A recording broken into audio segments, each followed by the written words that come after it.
We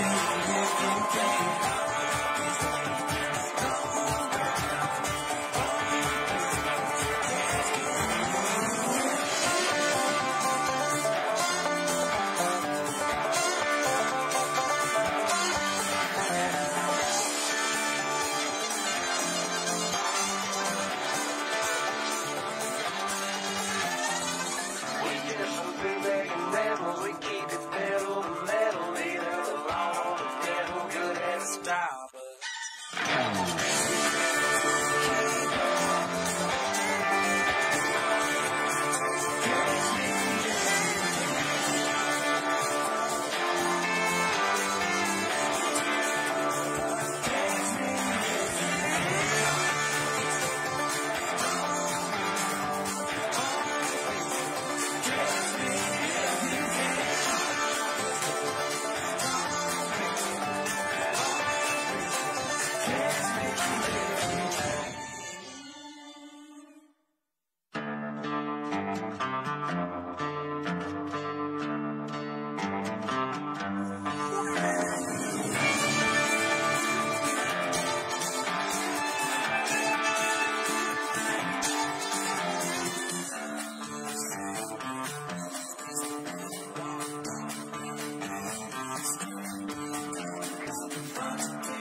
style, but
Welcome into OutKick The Tailgate presented by Farmfolio. Championship Week edition. We've made it to the SEC Championship game. We are live from Stats Brew Pub in downtown Atlanta, getting ready for Georgia and Alabama. It is a big one. We have a big show to go along with it. We are going to have Pat Dye Jr. on in 15 minutes. We're going to have autographed Herschel Walker helmets and another Nick Saban autographed helmet that we're going to be giving away later in this show. So plenty of OutKick swag as well. But let's get things started. Jonathan Hutton, Chad Withrow, Jill Savage. And, guys, SEC Championship game. Jill, you nailed it. 3 words we didn't know we'd be saying. We've made it. We've made it to the conclusion of the season. It's been a fun ride, Hutton, throughout the South all year. And it culminates in Atlanta today with what I think is one of the truly major sports spectacles around. SEC Championship every year has that huge event vibe to it. Absolutely, and it's the 2 teams we expected to be here and that we talked about since show number 1 earlier this season in Gainesville. We expected it to be Alabama and Georgia. We get it. The only difference, it's not 2 unbeatens meeting in Atlanta today, but it is the big game, and it's the big game based on ticket prices. Look around the city right now. It is tough to get a ticket below $1,000 in the worst seat in the house. I look around here at Stats Brew Pub, and I want to get a feel for the audience. There's a lot of Georgia fans here. Got a guy here in a Run Herschel Run cap that I just absolutely love. This gentleman right here, turn around, sir, young man. Number 8. There you go. He's got the A.J. Green throwback jersey. Love it. This is a Georgia. Look, we're in Atlanta, Georgia, so that's understandable. That's right. This is a Georgia-heavy crowd today so far. Big-time Georgia Bulldog vibes. Where are the Alabama fans hanging out, though? They're at the bar. Oh, a couple of them at the bar. They're All the right. smart ones at the bar next to Dax Cook right now. That's where they Yes, are. absolutely. Impressive, though. And looking at this game, again, you guys were saying this is what we expected to see at the beginning of the year. But when you look at it, though, this isn't the Alabama team we necessarily expected to see throughout the season. And coming off that Iron Bowl, 4 overtimes. What do you expect coming into this one? Because Nick Saban is now the underdog. Yeah, no shock at all that it's these two teams. A tad bit shocking that the storyline coming into this game is, can Alabama keep it close? I know. Right? We didn't think we'd see that with either of these teams. When the season kicked off, we're thinking, can we go ahead and get to Alabama and Georgia, the inevitable SEC championship, and have that absolute war between these two great programs and the most talented teams in the conference? We didn't think we were going to get here and say, can Alabama do anything against Georgia's defense? But that is the big question that I have going into this game. Can Alabama really make a game of this? Vegas believes so, only a 6.5-point line. But, Hutton, I didn't think that we would be asking that question coming into this matchup. Well, because we thought we would see Alabama improve on their way to Atlanta. And we've seen the same, not sloppy play, but the same mistakes and errors and mental issues, 12 men on the field or, coming out of the timeout and having communication problems. Just things you don't normally see in November that have popped up for this Nick Saban team. But you saw the emotion from Saban last week, right, in the Iron Bowl. Because that team was down, and then they overcame the biggest adversity on the road and won to get here with a chance to go to the college football playoff with a victory today. So, look, they have found a way. And for the first time in a long time, Alabama is an underdog. And not only that, Jill, you had the stat yesterday about the last time that they were defeated by double digits. It does not happen often, and that's the expectation today, which is bizarre. 3 times in the last decade has Alabama been beaten by double digits. In 10 years, 3 times. Well, they're an underdog in this game for the first time in 92 games. Yeah. It was 2015 the last time they were a Vegas underdog in any game, and they're an underdog today against Georgia. Don't you guys get the sense that Nick Saban really loves this team? Yes. And is loving this season? I mean, we've seen gleeful Nick Saban after close wins throughout the season. There's that video of him, face-to-face with the lights out during the light show with Bryce Young against Tennessee. This is going to be one of my 5 movie quotes today. I have to get the quota in. The great Pete Bell in the movie Blue Chips. He's having the big rant in the press conference at the end. He said, my favorite team I ever coached was last year. They were 15-15, and it wasn't good enough. Wasn't good enough for you, wasn't good enough for me, wasn't good enough for anyone. But they got the absolute most out of what we had. I sense Nick Saban sort of feels that way about this group. He knows that it's not perfect. He knows this isn't one of his best teams. But he loves it because here they are once again with a chance to play their way into a national championship playoff. Yep. And I don't know that he fully believed they would be here based the way this season has gone at times. Well, let's clarify, though, Chad. Not one of his best teams because we judge Bama based on previous Bama teams. Right. They're not judged against Georgia. People are judging Bama against what they've done in the previous seasons. That's why people are down on them, because they're not meeting the expectations that the fan base and everyone else, the national fan audience, expects for the Crimson Tide. But that makes today exciting because Georgia's the favorite. Georgia's unbeaten at this point for the first time since 1980. They've been ridiculed about that year, 1980, and how long it's been since they won the national title. They're the heavy favorite to go and win the title, 3 wins away from that. And Bama's trying to get in the playoff as well. Yeah, all the Georgia fans here, that's enough about Alabama. Yeah. Let's go ahead and break down some of this Georgia team because they have that dominant defense. We've been talking about, Stetson Bennett all season long. We've been trying to give away his job to JT Daniels. He has gone through and he's been able to get the victories that they need to, and it hasn't been close for this Georgia team. Can we just make a special exception and just give the Heisman Trophy to the entire Georgia defense this year? Just 1 year, not an individual player. Just give it to the Georgia defense. When you write the name in, it can be Jordan Davis, it can be Nakobe Dean, whatever. Just give it to all of them because that's been the star of the college football season. But when you look at their offense and their points per game and what they put up offensively, they have one of the top offenses in the country on a stat sheet. And a lot of times they're letting the foot off the gas in the fourth quarter. So it's not like they can't put up points. They put up points all year. But it is bizarre that the discussion is more about the Heisman favorite, Bryce Young, and what he can do against Georgia's defense than what Stetson Bennett can do against Bama's defense. We haven't really mentioned that all week in the discussion of the build-up for this game. Right, and I would be having a lot more questions about Stetson Bennett. We've tried to do this throughout the season, right? Yeah. Is anybody going to go out and give Georgia a run for their money where Stetson Bennett has to make some pressure throws late in the fourth quarter? We've been waiting to see that. That Tennessee game was a little close for a couple minutes there, Chad. Arkansas, they're ranked 22nd now, but there haven't been those times where you just get teams that are able to hang throughout 4 quarters with this team. Well, and it's not just the lack of being forced to make pressure throws, Hutton. It's the fact that offensively they've been great and they haven't even needed it. Well, they've scored points, they've done things on offense, but they've yet to be put in a position by their defense or the opposing offense to where they really need to score points in a shootout, and that's a big question today. Does Alabama have the guns offensively to get the ball down the field in the passing game, expose the secondary a little bit, and make this more of a shootout? Because no one has been able to do that. No one's come close to that with Georgia this season. Well, you mentioned the Heisman and just give it to the Georgia defense. It's really the front seven because you're not running the football against Georgia.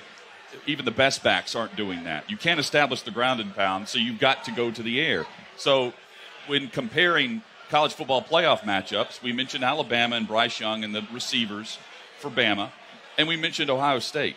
And Ohio State's dropped out. Bama gives them the biggest threat because we see the arm talent of Bryce Young. That's the intrigue here is can they attack the Georgia secondary? But going back to Stetson Bennett, guess who leads the SEC in yards per pass average? Georgia at 9.5 yards per pass. They have 66 plays of 20 yards or more. 58 of those plays came in the first 3 quarters. That ranks in the top 25, by the way, nationally. So all of the talk about the defense, the offense puts up numbers after the defense sets it up. Well, that's also, though, to be fair, because they only have to throw about 15 passes a game. So when you throw it, they're almost like a military academy option team. They're sixth where in the the nation pass in per scoring. Completion is 25 yards But per they're pass sixth in the nation because in they never scoring. pass. But my point is they build leads and then their defense just I am suffocates you. not arguing with you on that, Hutton. I'm just saying, what does it look like when they're put in a position where they have to throw the football? That we've yet to see that. That's this fair. year. We haven't the pressure moment. Passing is a luxury for this Georgia offense. They don't need to do it. They're so far ahead in every game.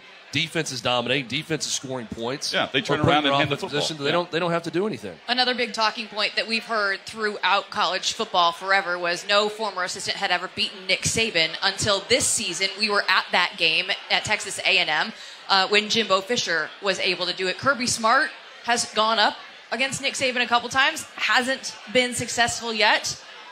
Is this going to be the day that he is going to add his name, get that next tally under that Nick Saban former assistant? How dangerous it is when we play the passing the torch game. I know. Right? I'm not. I know you're not asking that, Jill, but I'm not going to go that far because anytime we decide to crown someone else the king of the SEC over Nick Saban, you usually fall flat on your face. It's a big moment for Kirby Smart. There's no. I mean, he has built this thing to where all that's left is 2 things: beating Nick Saban, winning a national title. And they are the prohibitive favorites to do both this year. It's a big game. There's no ducking it. There is pressure on Kirby Smart. He needs this. They're better than Alabama going into this game. This is the year it needs to happen for him. Well, the pressure, I mean, how can you not feel it on a day like today? I mean, win or lose, they're getting in the playoff. But you mentioned the passing of the torch. I mean, it's a significant moment here against, his former, leader. In Saban. He learned everything that, he's doing at Georgia through him.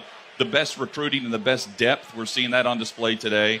And Georgia's got it. I mean, it is, when you look at Georgia's fronts and how they can rotate players in, he has mimicked what Bama's done. And honestly, this year, they're much better at that in the trenches. And that's why they're the heavy favorite. If it was ever going to be any of these Nick Saban disciples that was going to eventually even be his equal, it was always going to be someone who did it first through recruiting.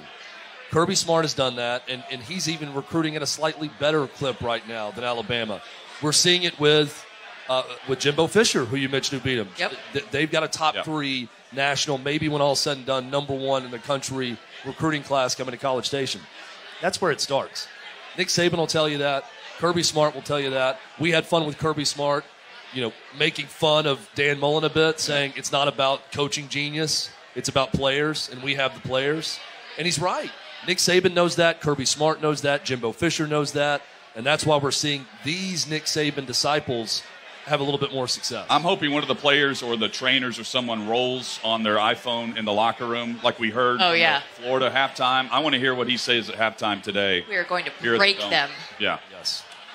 I want that audio. Yeah. I want that audio. Please, somebody else who knows a lot about the SEC, Pat Dye Jr., will join us next. He attended Georgia, graduated from Auburn. Of course, you know his legendary dad. He's going to be on OutKick the Tailgate, presented by Farmfolio, right after this.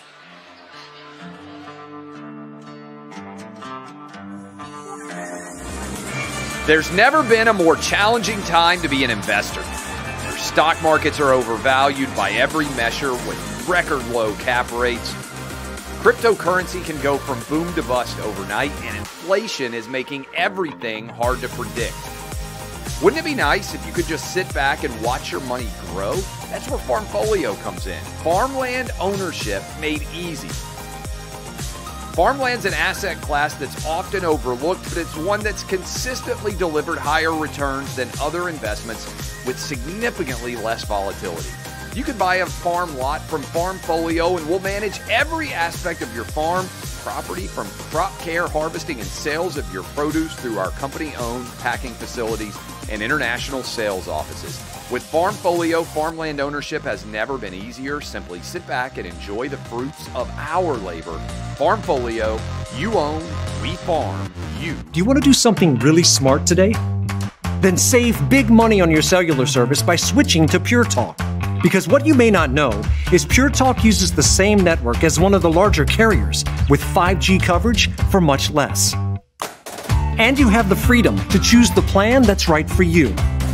Like unlimited talk, text, and 6 gigs of data for just $30 a month. Hundreds of thousands have already switched to Pure Talk, saving the average family over $800 a year. And you get to keep the same phone and phone number. No contract, no hassle, and no hidden fees. Just choose a plan like unlimited talk, text, and 6 gigs of data for just $30 a month. Then you have the freedom to keep doing what you're doing, going where you want to go, and get the same great cell service, the same number of bars you used to, for much less. Go to puretalk.com, enter the promo code below, and save an additional 50% off your first month with Pure Talk.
OutKick the Tailgate, presented by Farmfolio, rolls on live at Stats Brew Pub in downtown Atlanta. And we have Pat Dye Jr., who is the founder and CEO of Sports Trust Advisors. And when you say the name Pat Dye in the SEC country, everybody knows. So thanks for making some time for us today.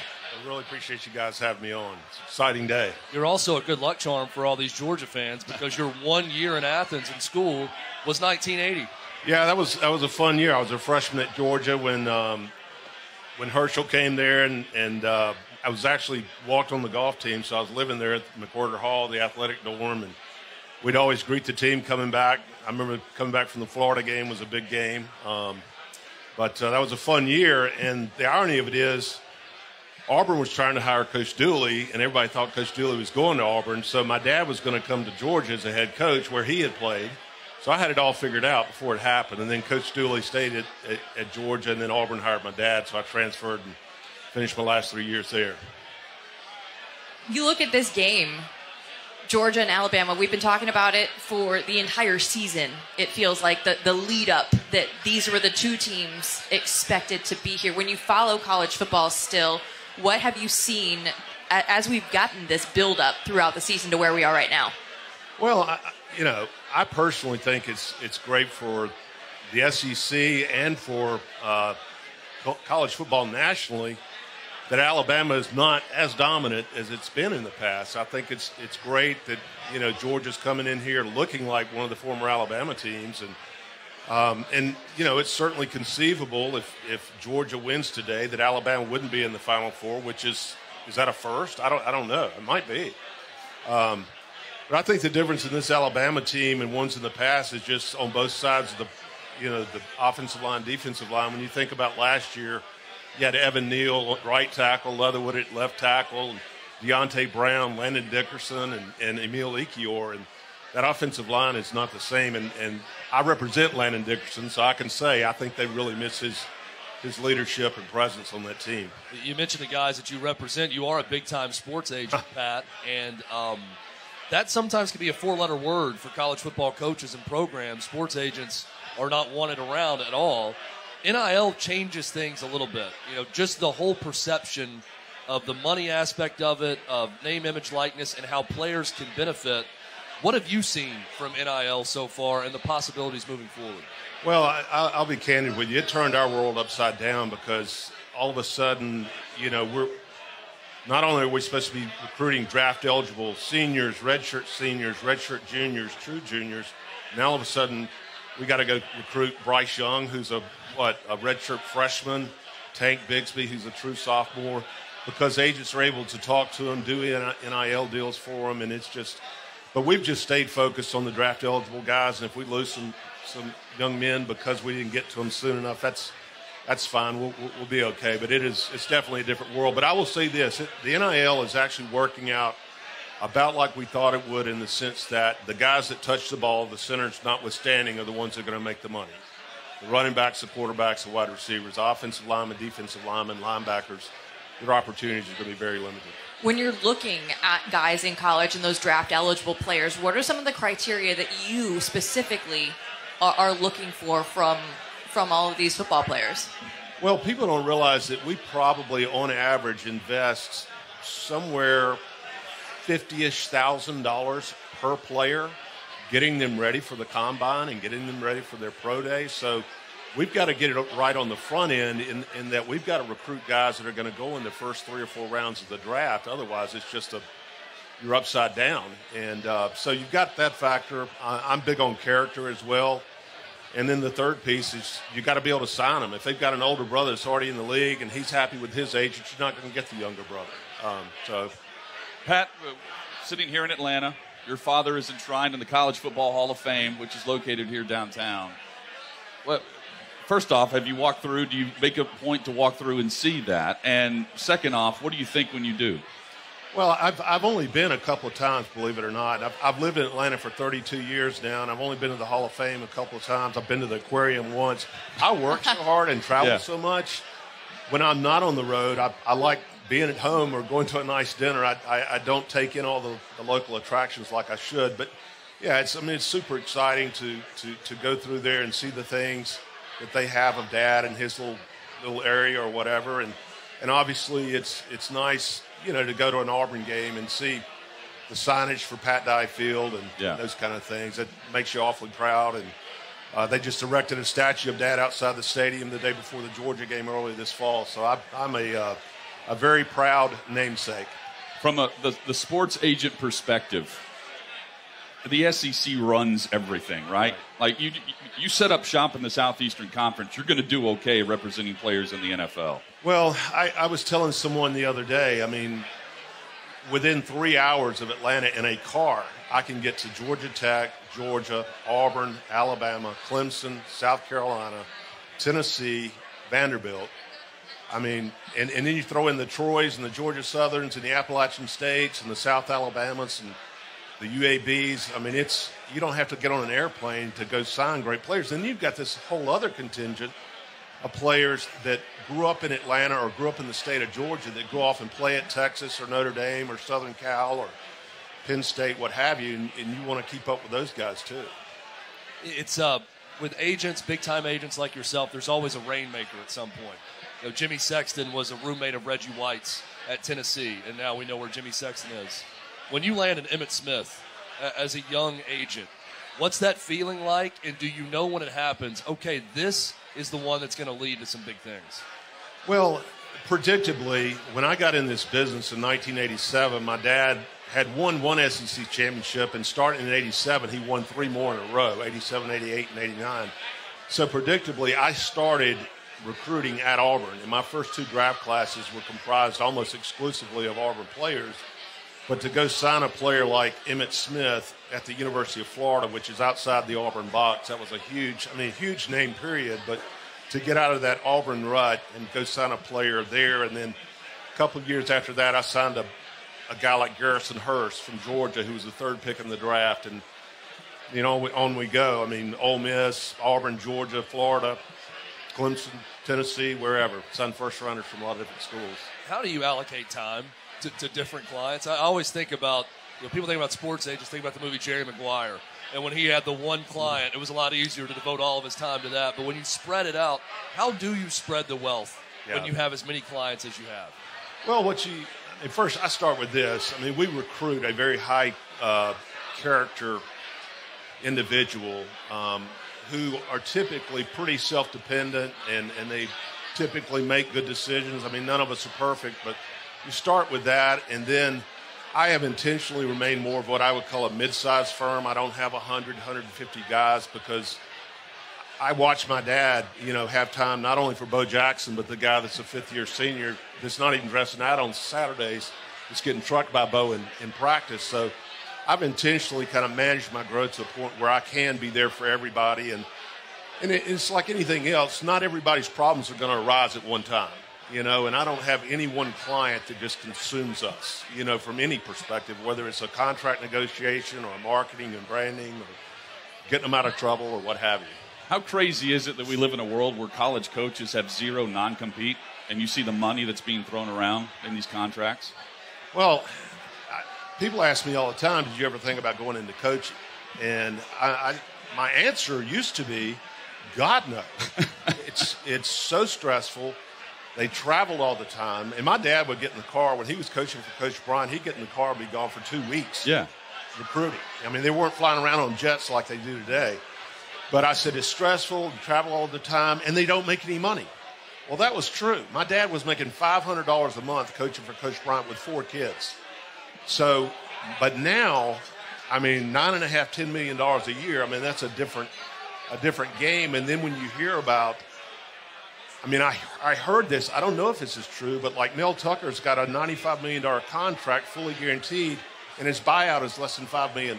Yes. I mean, that's kind of getting your cake and eating it, too. Exactly. And then, I mean, you have to get creative if you're the agent. Coming up with what you want included in the contract, because you can get anything you ask for. You want private jet access, they've got that for you. Right. If you need a house that's $2 million, they'll give you 4 if you ask for it. Yeah, and I can't remember a year where there were more. I think anybody would put Florida, Southern Cal, Notre Dame, Oklahoma, LSU, all in their top 10, and they were all open. Yes. So Mel Tucker, James Franklin, they had leverage that just transcended everything. They had the leverage to say, I'm not having some $10 million buyout. I'm not having a $20 million buyout, and yet you're going to guarantee me $100 million. And we kind of joke if you're not getting a raise and extension, you're on the hot seat in college football now. It's an every year thing. Yeah. It's gotten out of control, but is there any way to stop it? or is it just going to continue this way? Outside of collusion with every AD in America getting together in some dark room and saying, hey, we're going to put a cap on this, or no one's going to offer these things again. How do you slow it down? Well, I go back to when Coach Saban signed the 8-year, $32 million deal to come to Alabama, and everybody's just like, oh, my God, are you kidding? I'm like, this guy's running a $75 to $80 million enterprise, and you're worried about paying him $4 million? Well, today, Alabama football is probably a $120, $125, $130 million enterprise. He's underpaid. And so what if you're paying him $7, $8, $9 million when coaching is so key, particularly in a conference like this where everybody's got players, and coaching can make a difference. And I'm excited for Kirby to have this opportunity today to kind of get the monkey off his back. And, they were up big. I guess was it the national championship game? Yep. That's right. Yep. And I've known Kirby. He and Matt Stinchcomb, who were a client of mine, were team captains together. So I'm excited for him, and the fact that he coached under Coach Saban for so long. It's kind of like when my dad beat Coach Bryant for the first time back in '82. That's what I was going to ask you. Big prediction. I mean, again, there's a lot of Georgia fans here. You went to Georgia in 1980. Right. Is it going to happen? Well, and don't forget that I spent 9 years on the sidelines in Tuscaloosa, pulling for Alabama. Was raised to hate Auburn, frankly, and ended up graduating for Auburn. But I think that, and I was on the field pregame before the Auburn-Georgia game because they were doing a pregame ceremony for the statue with my dad. I don't know that I've ever seen a team that literally you could have put the Falcons jerseys on them, the Georgia team, and it looked like some of the old Alabama teams, So I got to go with Georgia. I mean, unless Georgia makes a bunch of mistakes or penalties or what have you, turnovers. I think if it's a pretty clean game, turnover-wise, penalty-wise, I think Georgia wins. They're so good on defense. I mean, if they score 17 points, I think they win the game. Pat Dye Jr., thanks for joining us. Thank we you. Appreciate it. We'll be back with more on OutKick The Tailgate, presented by Farmfolio, right after this.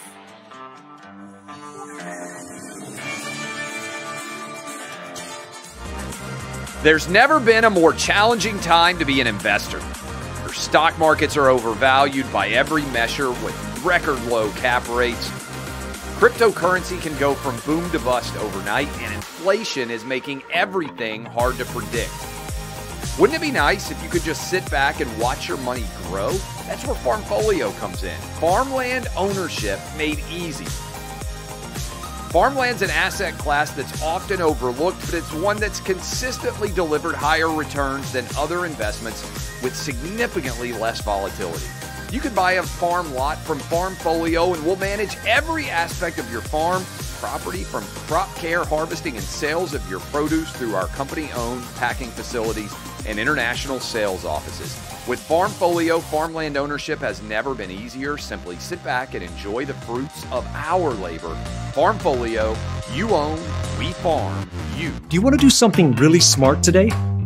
Then save big money on your cellular service by switching to Pure Talk. Because what you may not know is Pure Talk uses the same network as one of the larger carriers, with 5G coverage for much less.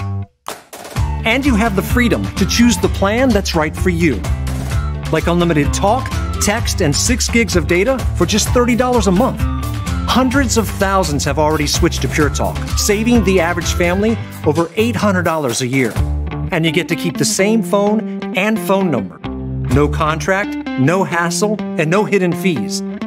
Just choose a plan like unlimited talk, text, and 6 gigs of data for just $30 a month. Then you have the freedom to keep doing what you're doing, going where you want to go, and get the same great cell service, the same number of bars you used to, for much less. Go to puretalk.com, enter the promo code below, and save an additional 50% off your first month with Pure Talk.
OutKick The Tailgate presented by Farmfolio rolls on. We are at Stats Brew Pub downtown Atlanta getting ready for the SEC championship game between Georgia and Alabama. A former Bama player, Baron Huber, kind enough to join us now.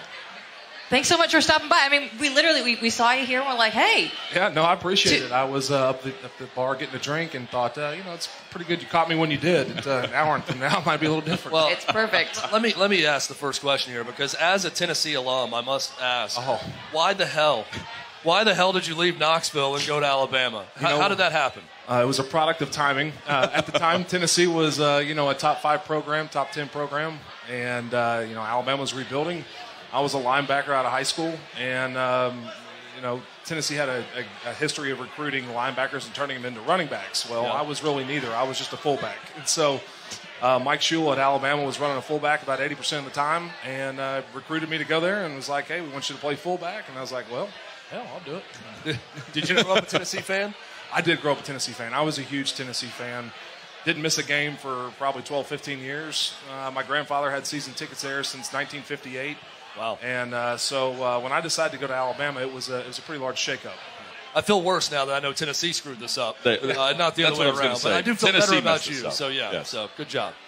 When we were, looking at the bio in the 2009 national championship, that was Nick Saban's first, correct? That was the first. So what was it like being part of, the team, the group that kicked it all off? I feel like I have a really interesting perspective of Alabama football because I was there when we were really bad. I was on the field when we got stuffed on a 4th and 1 against Louisiana Monroe and lost.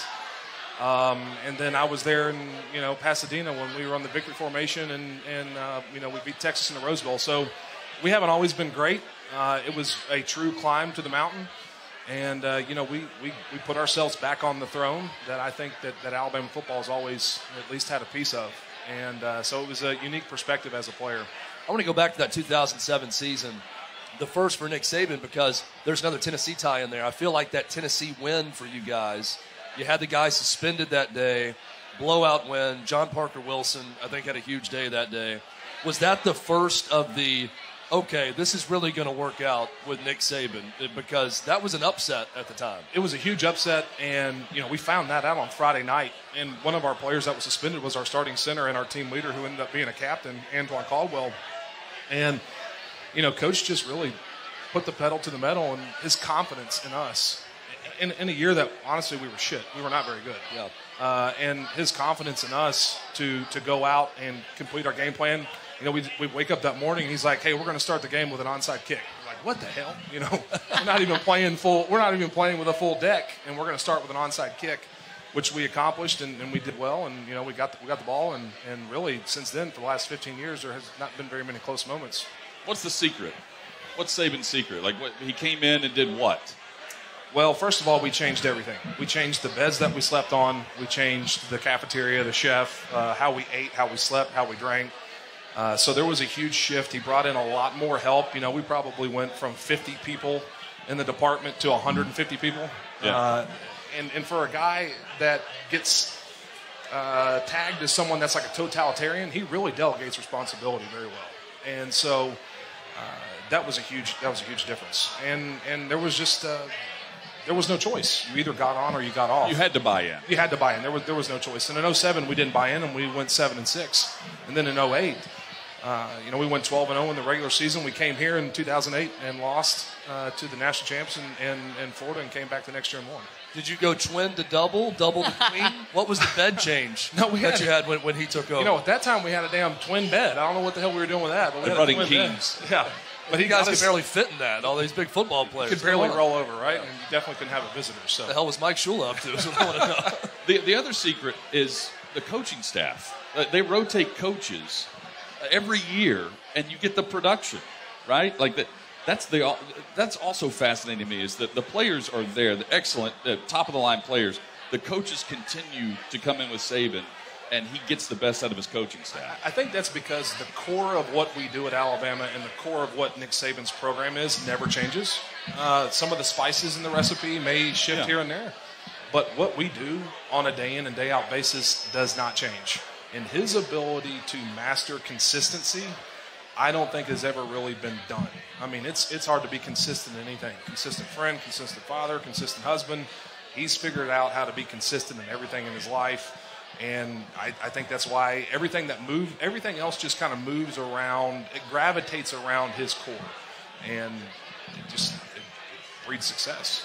When you hear about, guys going through college football programs and they say, oh, this is such an impactful time in my life, and Nick Saban being your coach, what is one of the things that you take away in your daily life still from your time at Alabama? I think about him. I wouldn't say every day. This is no cliche. Maybe not every day, but pretty close. Especially in business, I've been fortunate enough to start several businesses out of school and hire people and run, not a corporation, but pretty close, and look at talent evaluation. Who do I want on my team, and is this person going to be there when I need them, and can they run the play that I want them to play? Everything I think about is in terms of football, and a lot of that's because of Coach. And his biggest thing is accountability. Do your job. If this is what you're supposed to do, you have to be the best at it. I wasn't a household name. I wasn't a great player. I wasn't all SEC, all American. I had a job to do. My job was important because a lot of times that was on the goal line and short yardage play. Whether that was 15 times a game or 5 times a game, that was my job. And I mastered my job. And I felt an accountability to him. I felt an accountability to my teammates to do that. And that creates that buy-in. It's been awesome. Thanks for stopping by, Bear. We really appreciate it. Absolutely. Hey, what? As a Bama guy, We should also get a prediction. We should. We should. Well, first, are you proud? Are you happy for Kirby? Like with what's going on at Georgia? Like from afar, are you rooting for them when you're not playing them? I don't root for anybody when we're not playing them, first of all. I only root for Alabama. No, I know what you're saying. But with the connection. I do. And I love Kirby. He was there, from the beginning when we were there and we built something together. And I think he's done a great job at Georgia. I'd rather see them win than Tennessee out of the East. If that's what This is a level of spite that I respect because I'm the same way. I hope everyone loses. I'd love an SEC weekend where my team wins and the 13 other teams lose somehow altogether. It'd be great. The only team that I've kind of developed an affinity for is the Arkansas team this year. I kind of like their story. I like their coach. I thought it was a hell of a hire, and I kind of like the way they do business up there. Spoken as a true fullback. That's exactly right. You'll love the Sam Pittman hire because of that. That's right. I love it. Thanks again for your time. We really appreciate it. OutKick wants to get you into a great phone plan. Pure Talk. OutKick, the coverage is the best out here for 5G. It still has the same signal, same towers, everything. Save your family over $800. OutKick and Clay have made the switch. Unlimited talk, text, and 6 gigs of data for just $30 a month. Have a 30-day risk-free guarantee, so you have literally nothing to lose. Go to puretalk.com and shop the plan and phone that's right for you. Then enter promo code OutKick. You'll save 50% off your first month and save on a new phone. That's puretalk.com, promo code OutKick. Some restrictions apply. See site for details. We'll be back with Fact or Fiction presented by Farmfolio right after this.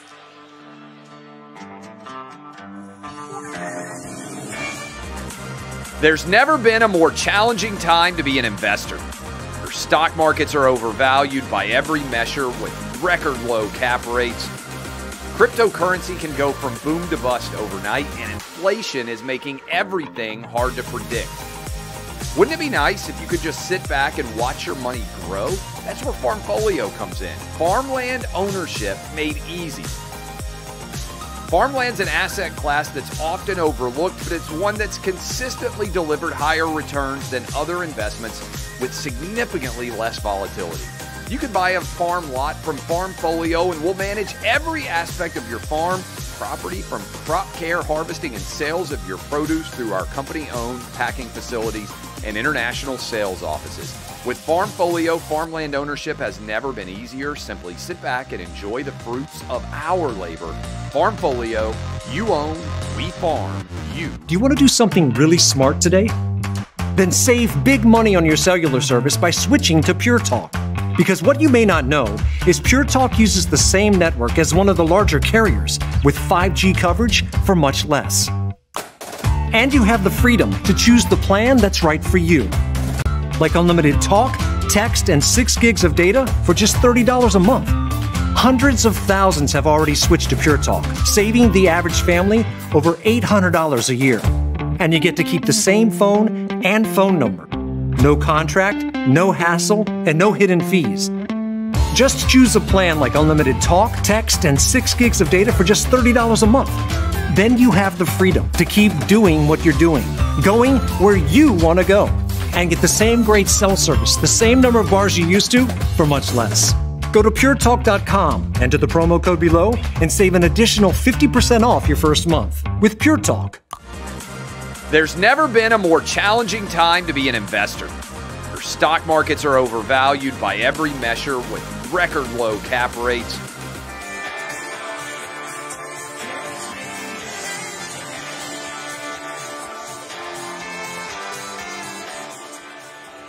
OutKick the Tailgate presented by Farmfolio, SEC Championship Game Edition, Georgia, Alabama.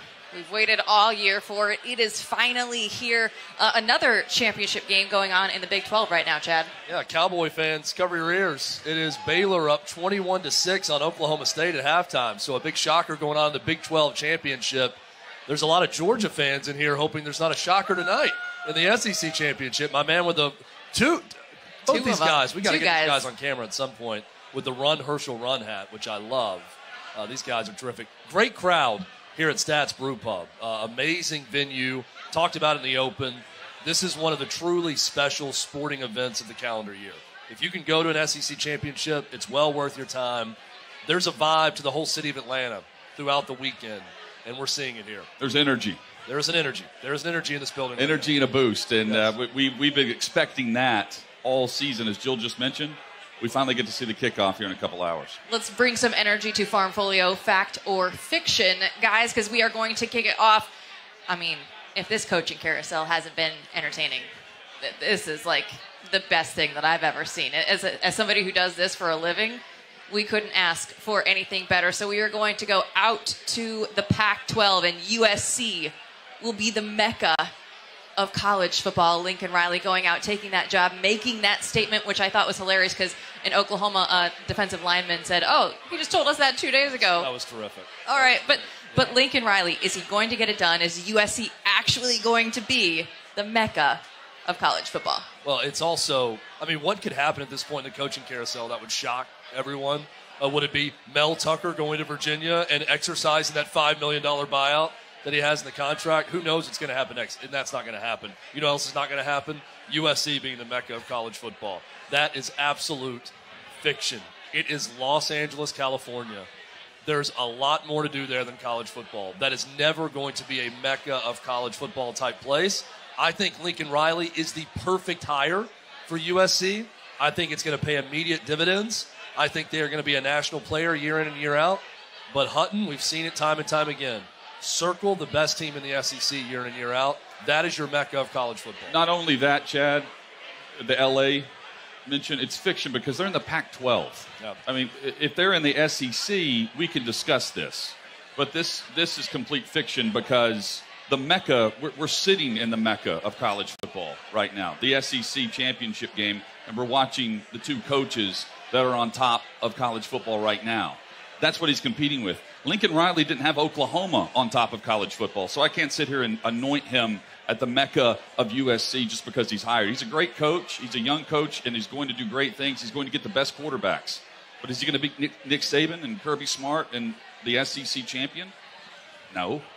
You know what doesn't happen in the mecca of college football? You don't play your damn championship game on a Friday night. Well, hang on. Like the Pac-12 does. Here's the other championship games happen on Saturday in the mecca of college every football. other year. Like it does here. Lincoln Riley left Thank you. in part because of the SEC. Yeah. That's all you need to know. He's playing in the Pac-12 now. He could have stayed at Oklahoma and coached in the SEC. I think it's a huge move for the Pac-12 in that they will have their TV rights up within the next 4 years, and they were in no man's land, right? Like they were falling off so far that the last time the rights were up, Pete Carroll was still at USC. Chip Kelly had Oregon rolling. That's where they got $3 billion.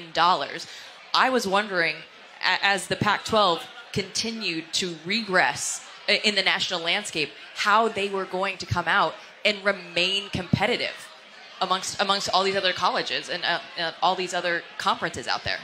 I've long thought, I understand why you negotiate as a group in terms of conference television alignments. Yeah.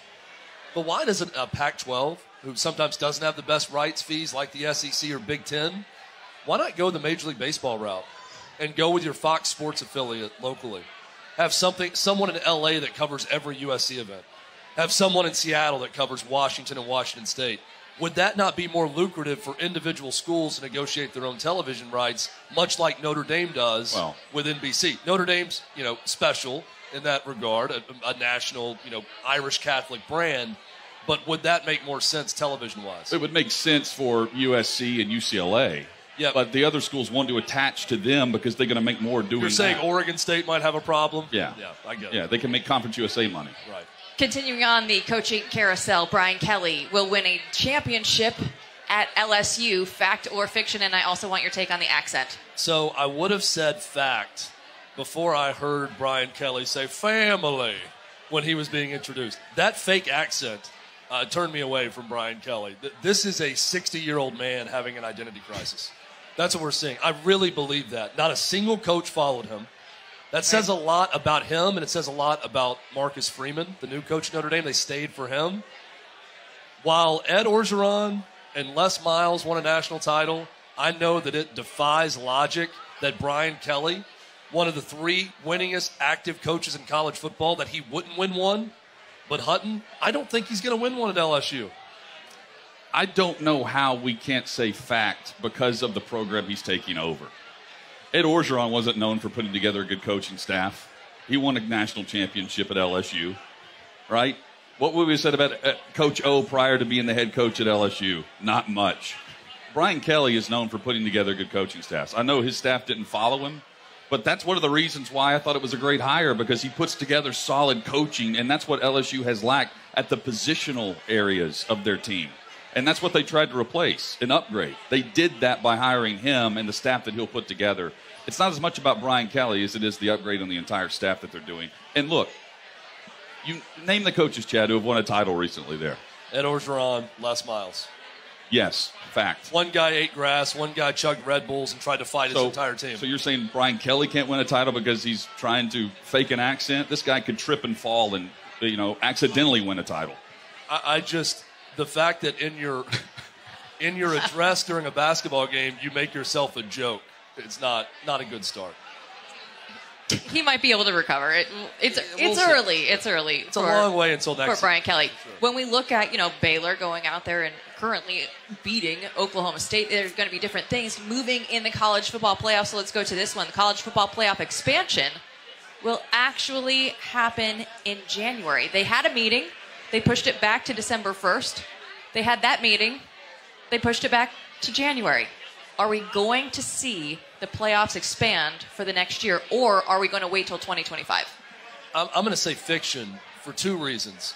One, pride is getting in the way.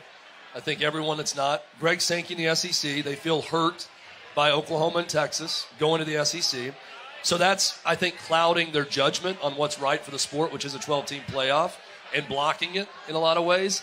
I also think the complications of the television contract and what money is to be expected immediately is not something that's going to be worked out quickly. For that reason, I think it's going to be a delay. I think it's probably going to happen in 2023, but I don't think we have the 12-team playoff in 2023. I don't think we're waiting to 2025, but I don't think it happens this year based on the meetings that are taking place and the comments that are being made. It doesn't sound like they're close to finalizing anything, and it was more or less based on the comments from the commissioners. It was like, yeah, we're getting back together next month. We're meeting again.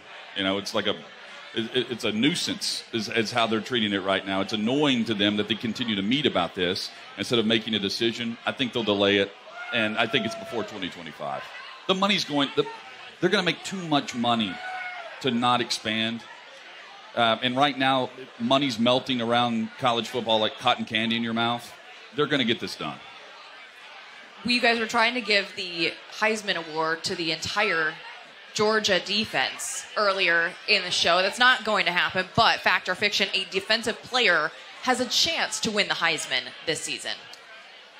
Fact, it's a chance, but ultimately fiction because it's not going to happen. I would like to see it happen, Hutton. This is the year that you can make the case for some guys that it's not going to be a quarterback, but it's going to be a quarterback. It's fiction because no one's talking about any individual defensive player. I mean, we can name a handful, but no one's naming everyone can just list off Bryce Young, and Stroud. No one is clamoring for one specific defensive player, and because of that, it's going to be a quarterback. Aiden Hutchinson right now is probably the leader for Michigan. He had 14 pressures last week against Ohio State via Pro Football Focus. It's the highest number since they started tracking it. They are playing Iowa today in the Big Ten championship game. Kirk Ferentz called him a mix of Howie Long and John Randall. It's pretty high praise. Sounds like a Heisman Trophy winner to me, Joe. I mean, just combine those two. Let's give the guy the Heisman. Why not? This is kind of a why not year.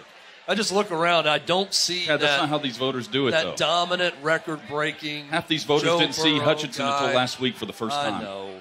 But you hope. I mean, the guys who don't watch him, they just hear about him enough this week. And maybe if we say his name enough, they'll list him third. Aiden Hutchinson. They'll list him third. Then someone will put him on the list. He'll get the invite. That's the unfortunate to New part York.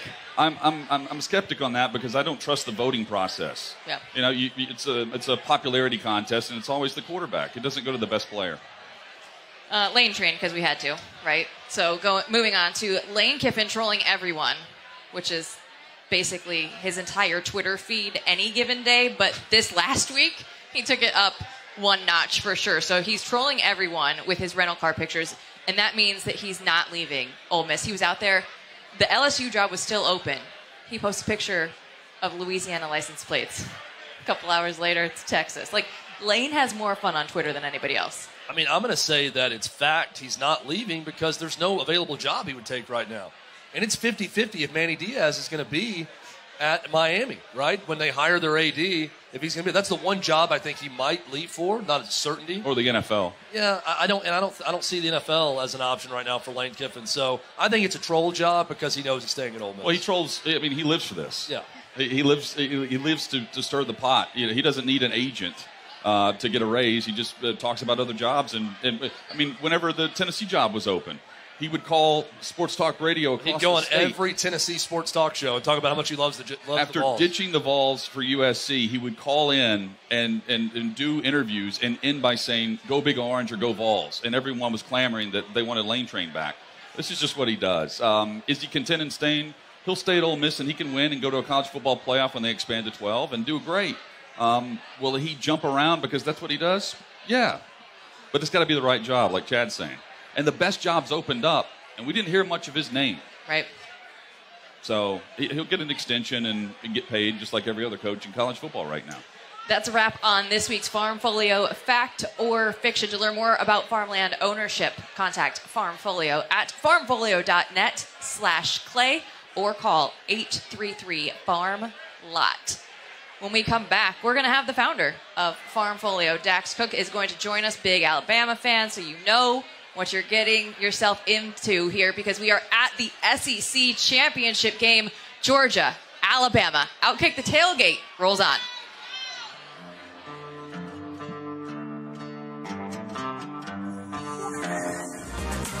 There's never been a more challenging time to be an investor. Your stock markets are overvalued by every measure with record low cap rates. Cryptocurrency can go from boom to bust overnight, and inflation is making everything hard to predict. Wouldn't it be nice if you could just sit back and watch your money grow? That's where Farmfolio comes in. Farmland ownership made easy. Farmland's an asset class that's often overlooked, but it's one that's consistently delivered higher returns than other investments with significantly less volatility. You can buy a farm lot from Farmfolio, and we'll manage every aspect of your farm property, from crop care, harvesting, and sales of your produce through our company-owned packing facilities and international sales offices. With Farmfolio, farmland ownership has never been easier. Simply sit back and enjoy the fruits of our labor. Farmfolio, you own, we farm, you. Do you want to do something really smart today? Then save big money on your cellular service by switching to Pure Talk. Because what you may not know is Pure Talk uses the same network as one of the larger carriers with 5G coverage for much less. And you have the freedom to choose the plan that's right for you. Like unlimited talk, text, and 6 gigs of data for just $30 a month. Hundreds of thousands have already switched to Pure Talk, saving the average family over $800 a year. And you get to keep the same phone and phone number. No contract, no hassle, and no hidden fees. Just choose a plan like unlimited talk, text, and 6 gigs of data for just $30 a month. Then you have the freedom to keep doing what you're doing, going where you want to go, and get the same great cell service, the same number of bars you used to, for much less. Go to puretalk.com, enter the promo code below, and save an additional 50% off your first month with Pure Talk. There's never been a more challenging time to be an investor.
OutKick The Tailgate, presented by Farmfolio. Farmfolio founder and CEO Dax Cook joining us here because, one, the Alabama gear will give it away.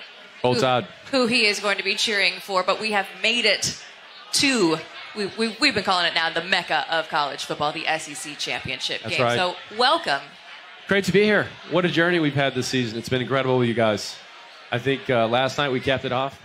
Had a great dinner send-off, and we're going to have a great day today. It's going to be a great day and a great night. And please, Jill, it's a titan of agriculture, Dax Cook, as he likes to be referred to, or I like to refer to him as. That was your nickname. Yeah, that's right. Yes. It's been a terrific season, Dax. We've had a lot of fun with this. Great partnership with you guys at Farmfolio. Right. Clay Travis, another titan of agriculture, will join us soon to talk about limes. People see the limes during the show. Limes are important to us, important to Farmfolio. Limes have been selling out. You guys have been doing a great job. That's great. We're completely sold out, and we're excited to launch a new product. Stats just told us they're out of limes. If you want a vodka soda here, there's no limes left. That's how popular my limes international are. Sales guys right there, so we'll we're going to get it plugged in. Yeah, we're going to sell all of them, all the limes. But yeah, you were saying new products. We have a new project coming out. We're excited to launch. We sold out 2 weeks ago on the last project, La Frontera, which is 103 lots, and we have 2 projects that are going to launch by the end of the year. So everybody go to farmfolio.net and check it out. When you say projects, explain Farmfolio, what goes on in Columbia, how you can be a part of. People hear this and they think, I know nothing about farming. You don't have to know about farming, though, to be involved with Farmfolio, right? Right. 5 years ago, I wasn't a farmer. Yes. So what we do is we take commercially productive farms, cash flowing farms, we subdivide them, and we make them available to individuals all over the world so that anyone can be involved in the agricultural business. So we got to get your prediction also while you're here. We'll be going to the game with you today. That's right. There's a lot of talk out there. I've been surveying Twitter today, Dax, and there's a lot of talk about Alabama getting blown out in this game by almost every national writer. Feels like a trap to me that so many people believe Alabama's going to get blown out, knowing that Nick Saban's on that sideline, right? Yeah, the last time I was at the Georgia game in the SEC Championship was 2012.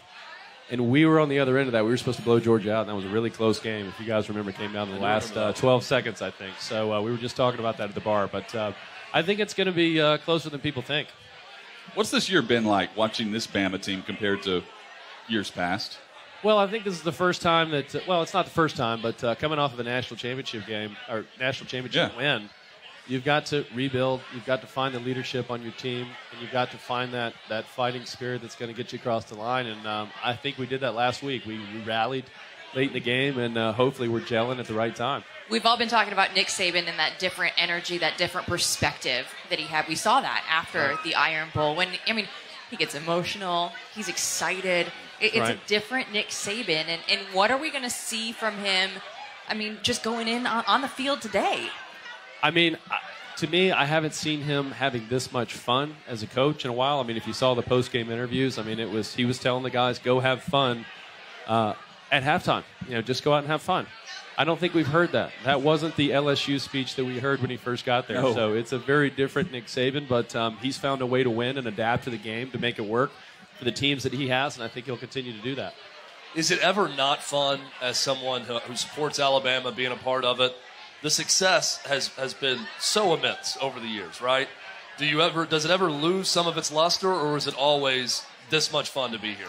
It's been a lot of fun. Yeah. As I've told you guys before, I was in school from 2001 to 2005, so we had some really rough years. So being able to experience this is just, to me, it's every football season is like the first one for me. So it's awesome. No, I never get tired of it. No complacency here. I love how the SEC championship game is treated like a homecoming for Bama fans. They just all migrate to Atlanta every year.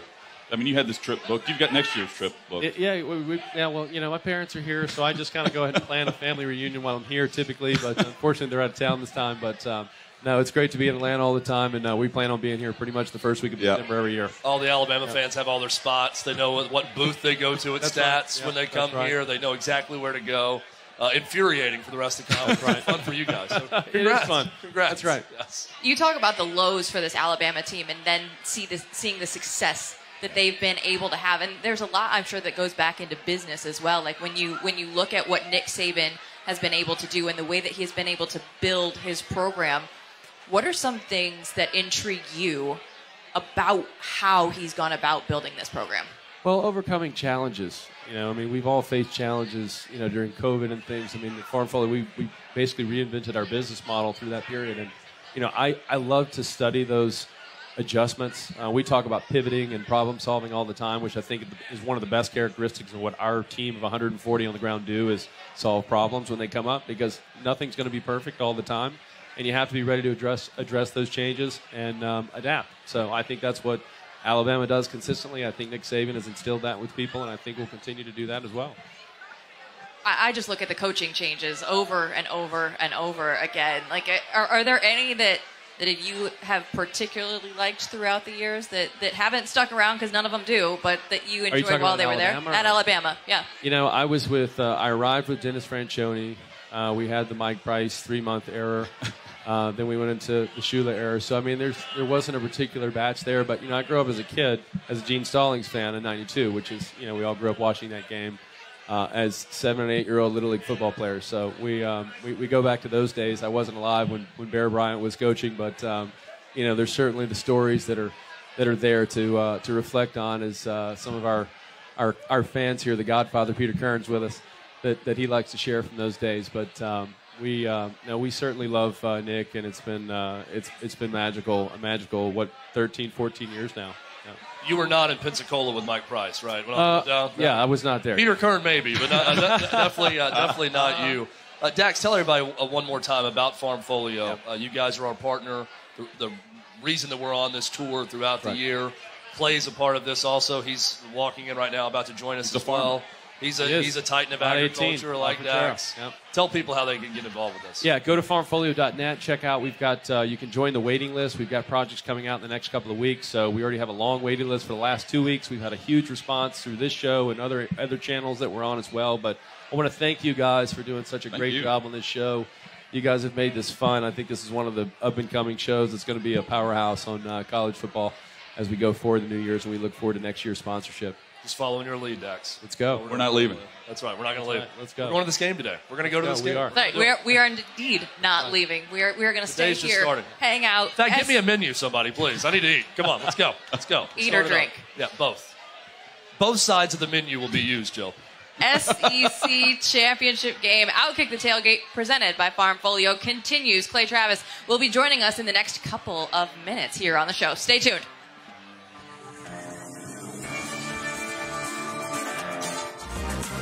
There's never been a more challenging time to be an investor. Your stock markets are overvalued by every measure with record low cap rates.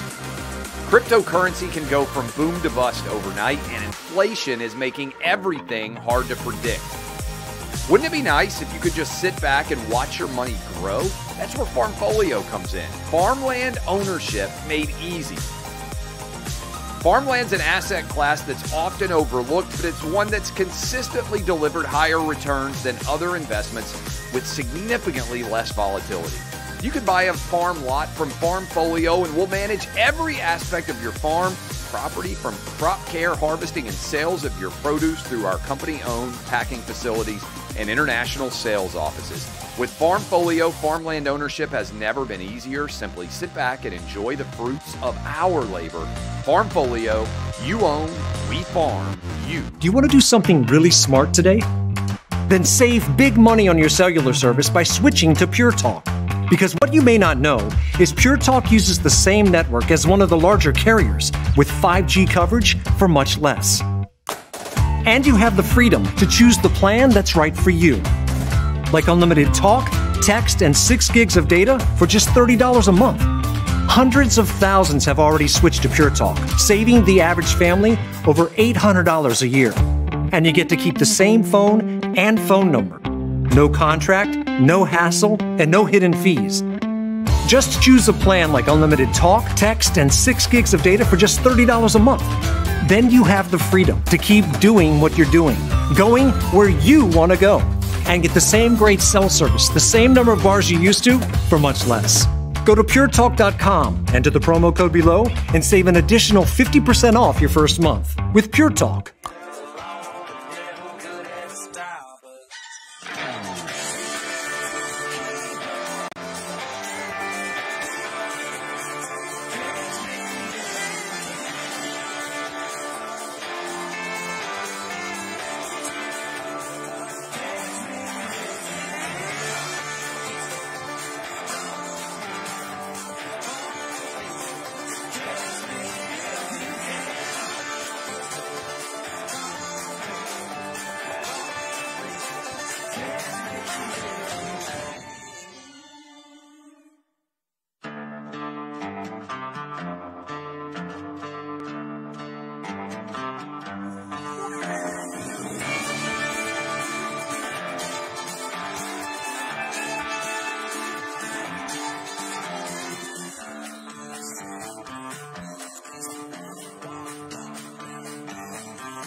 OutKick the Tailgate presented by Farmfolio. We are live at Stats Brew Pub in downtown Atlanta for the SEC championship game. It's a huge game this afternoon, Jonathan, but we are going to have some games here as well. And Chad is leading those games, so beware. Beware. Chad Withrow, we are going to have some school trivia for Georgia and Alabama, and we have some great prizes. Tell them what they can win, Chad. Well, first off, I am known as the game master. That is for sure. I'm also the prize master right now. We got some great prizes. We've got a Nick Saban autographed helmet. We have got a Herschel Walker autographed Georgia helmet as well. That is what is at stake. I say it's at stake, but hey, who knows? Maybe I'll just give them away to both of them just for being a good sport. We've got Ricky here, who's the Alabama fan. Ricky, say hello. Hello, hello. We have Rena, who is our Georgia participant. Say hello. Hey. We have Paxton, the food master, magically behind me right now eating like usual, who's been with us on this tour. So here's the name of the game. I am going to ask you guys a question. You got this, Ricky? You're following along so far? The answer to that question will either be Alabama or Georgia. You have cards in front of you. You hold up the Alabama placard if it's Alabama, Georgia if so. Rena seems to understand this better than you so far, Ricky. Are you sure you grasped it? Okay, good. Okay. Got to ask twice for Alabama fans sometimes. We'll get it right, though. First question. In 1925, Coach Wallace Wade led which team to a Rose Bowl victory? Can't look at it, Rena. Can't look at it. Which team? Rena says Georgia. Ricky, being the Alabama fan, knows that Wallace Wade did, in fact, coach the Alabama Crimson Tide. Ricky is now in the lead. Rena had to think long and hard about it. Rena is a young woman who was not born in 1925. Ricky, we're not so sure. Maybe he was, possibly. Second question. Pop Warner was a former coach at which school? Pop Warner, the namesake of youth football, Pop Warner, was a coach at which school? We've got one vote for Georgia, one vote for Alabama. Rena already in despair seeing Ricky's answer. You are, in fact, incorrect. Ricky and Alabama now up 2-0. Ricky, I challenge his intelligence, and this man is bitch-slapping me right now with his answers. All right, here we go. Question number 3. College Hall of Famer Woodrow Lowe was a linebacker for which team? Ricky's thinking long and hard about it. Rena has no clue. I'll be honest with you, I had a tough time with this one. This was the one that's a little bit tricky. Rena is raising Alabama. Ricky is raising Georgia. I've got good news for everyone watching right now. This competition just got a little bit closer because Rena is correct. Rena is correct. Alabama was Woodrow Lowe. Okay, 2-1 now. Ricky in the lead and Alabama in the lead. Next question. Which school has produced a total of 16 Rhodes Scholars, 16 Truman Scholars, Ricky was one of those, I hear, 36 Holling Scholars, and 16 Boren Scholars? Which school has produced all of these smart people? We've got a vote for Georgia from Rena. We got a vote from Alabama. This is kind of a trick question because Georgia's a pretty good school, so is Alabama. But Ricky's right, it's Alabama. That's the answer. That was a tough one.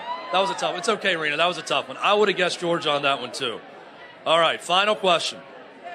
From 1958 to 1960, I will eject both of you from the bar if you do not get this answer right, okay? Fran Tarkenton was the quarterback for which team? Fran Tarkenton quarterbacked which team? Alabama or Georgia? They're both confused.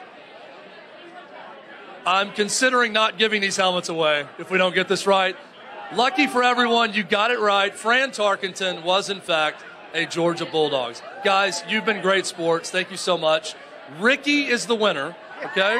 Ricky, congratulations. Does this mean that Alabama will also win today?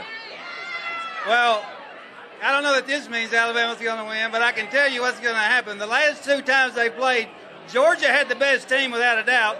I think Georgia's got the best team today, but Georgia's going to do what only Georgia can do, and they're going to choke because they're the Buffalo Bills of college football. The Buffalo Bills of college football. I heard it here first. Some people behind here, they both like it, and they had it. Rena, great job. Is Georgia going to get it done today better than you did in this game? Yes, you're either elite or you're not, and we are elite, so we will win this game. Rena is elite. She says the Georgia Bulldogs elite. Her trivia skills, not elite in this game. But guess what, guys? Doesn't matter because you're both going to go home. Rena, you are getting an autographed Herschel Walker helmet. Ricky, you are getting an autographed Nick Saban helmet. Thank you guys so much. Give them a round of applause. Thank you guys so much. Everyone's a winner here when you come out to Stats, when you come out and take in OutKick the Tailgate presented by Farmfolio. Guys, it was fun. It was fun, and Jonathan, they might have some of the best commentary on the show today. That was fantastic. And did you see the hesitation from Ricky when he was first asked if they were winning today? Yeah. A Bama fan? Yeah. I was shocked, but he had the great line. That clip needs to be on SEC Smack on the Facebook group. Shout out to them, because the memes that go around and the trolling about 1980 and Georgia choking, guys like Ricky are the ones that come up with that. They post that constantly. I love our Georgia fan. She says they are elite. You know who is not elite right now? Clay Travis in traffic trying to get to Stats Brew Pub. We are here breaking down the SEC Championship game. We'll break down more of the action when we come back on OutKick the Tailgate, presented by Farmfolio.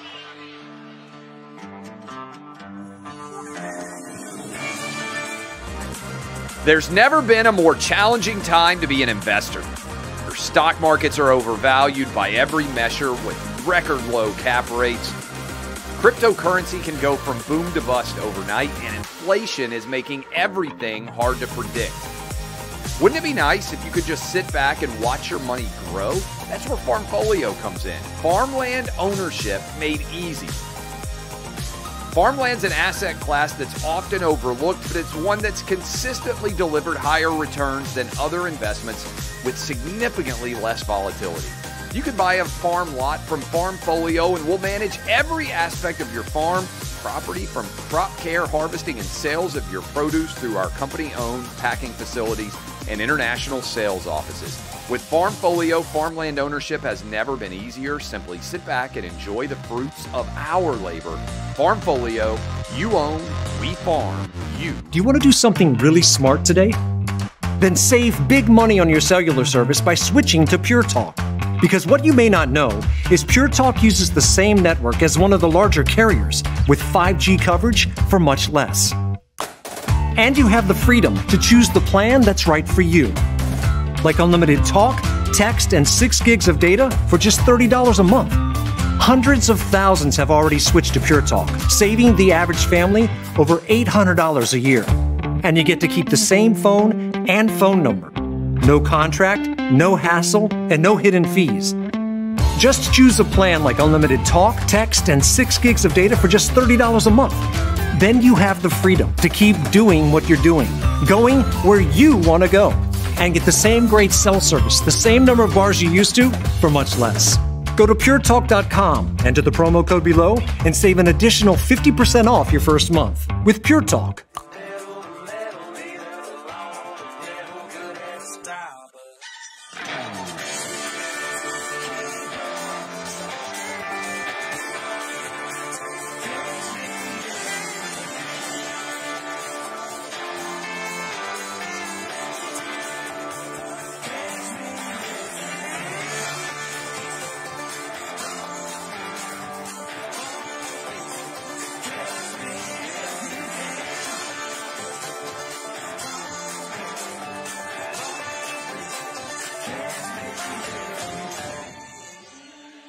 OutKick the Tailgate, presented by Farmfolio. We are live downtown Atlanta, Stats Brew Pub, getting ready for the big game. SEC Championship game, Georgia, Alabama. We had some fun with those contestants. They had some good smack talk there at the end, Chad. I enjoyed the commentary. Yeah, I think the only question I had a slight objection to was the one about all the Rhodes Scholars and everything, because I feel like you could just put that on any school.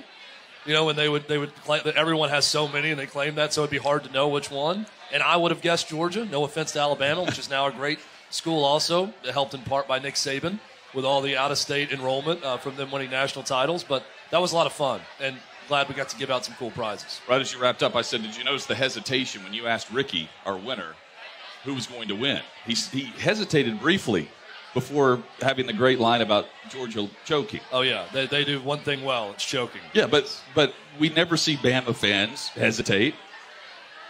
That's the weird thing about this game today. This Bama team this year, it's in their heads.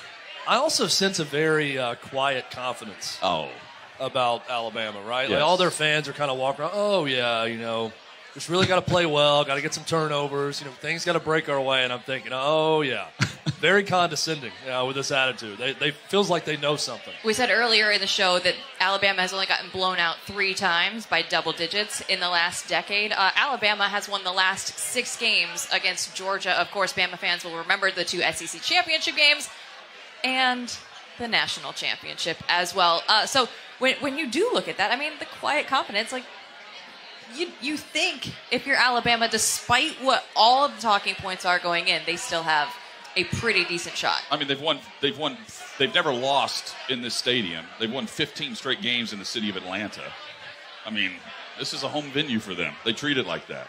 Yeah, we mentioned earlier, it's a homecoming for these Alabama fans. And looking around stats, it's packed with Georgia fans. So obviously a lot of Georgia fans in Atlanta, a lot of Alabama fans in Atlanta, every SEC school represented in this city. But Athens, a short hour drive from here.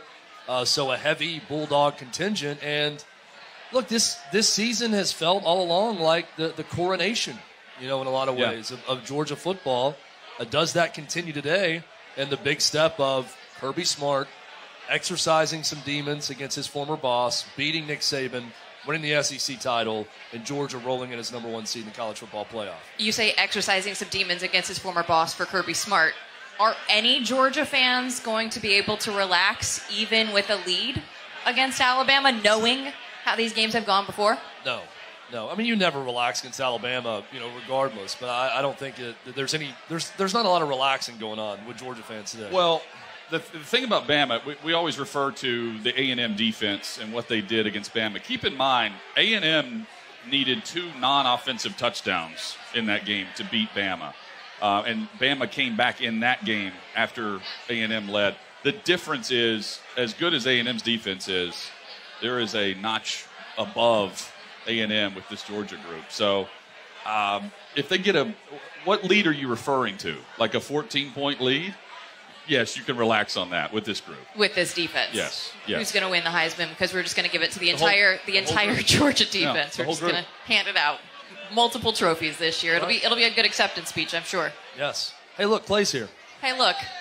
2 o'clock, right? 2 o'clock. Sure? Wait, no, it's 2:26. Are we sure he's here? He's here. Okay. He was out on over and he was standing over there. Maybe he was out on a boat somewhere again, like he was for the cocktail party. We lost Clay to a boat last time. We lost him to some traffic here. But let's go ahead.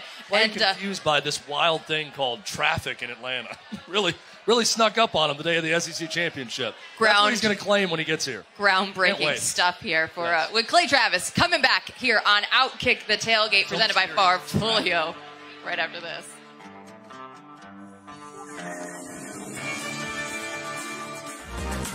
There's never been a more challenging time to be an investor. Your stock markets are overvalued by every measure with record low cap rates. Cryptocurrency can go from boom to bust overnight, and inflation is making everything hard to predict. Wouldn't it be nice if you could just sit back and watch your money grow?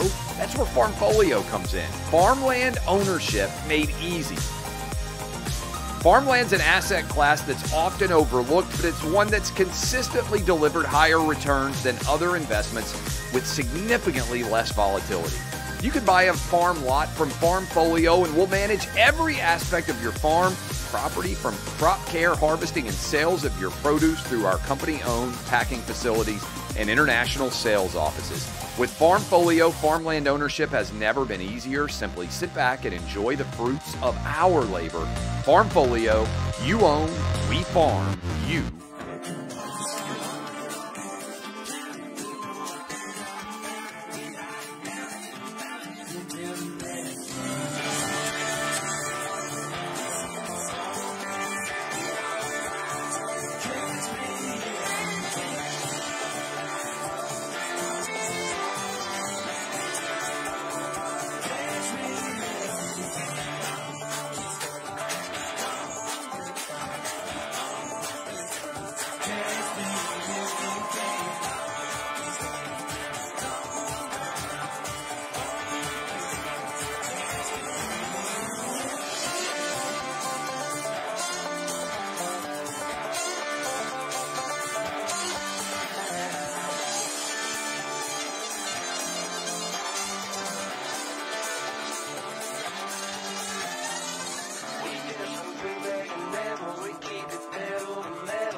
OutKick the Tailgate presented by Farmfolio. The big one, the SEC championship game.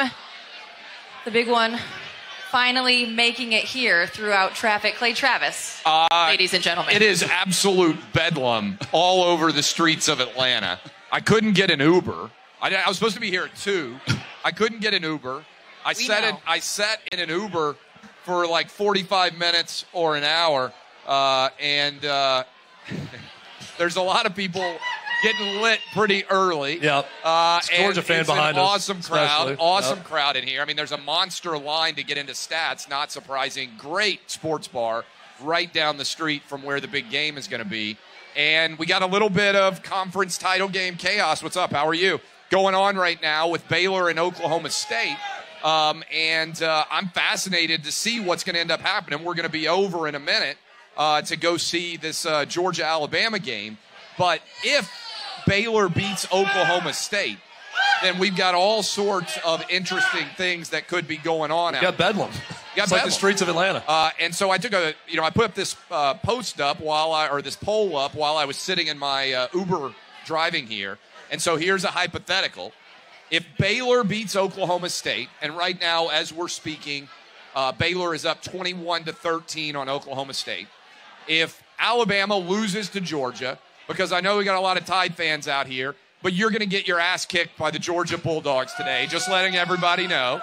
And you need to make sure that you're all over Georgia to cover this number because they're going to win by double digits. We're going to do picks against the spread later, Clay. Is it double the spread? I'm letting people know right now. It's sticking right around 6.5. Double the spread? Are you predicting a double the spread? I think they'll win by 13? 10. Okay. I think Georgia will win by 10. Cincinnati beats Houston. They're a double-digit favorite in that game. And then Michigan beats Jill Savage's Iowa Hawkeyes, which they should because Iowa can't score. They're an awful offensive team. Tell your mom that. And make sure that she knows. Yeah. So that would leave 4 options, right? That hypothetical that I just laid out. You could have 11-2 Big 12 champ Baylor. They would have a claim for the 4th playoff spot.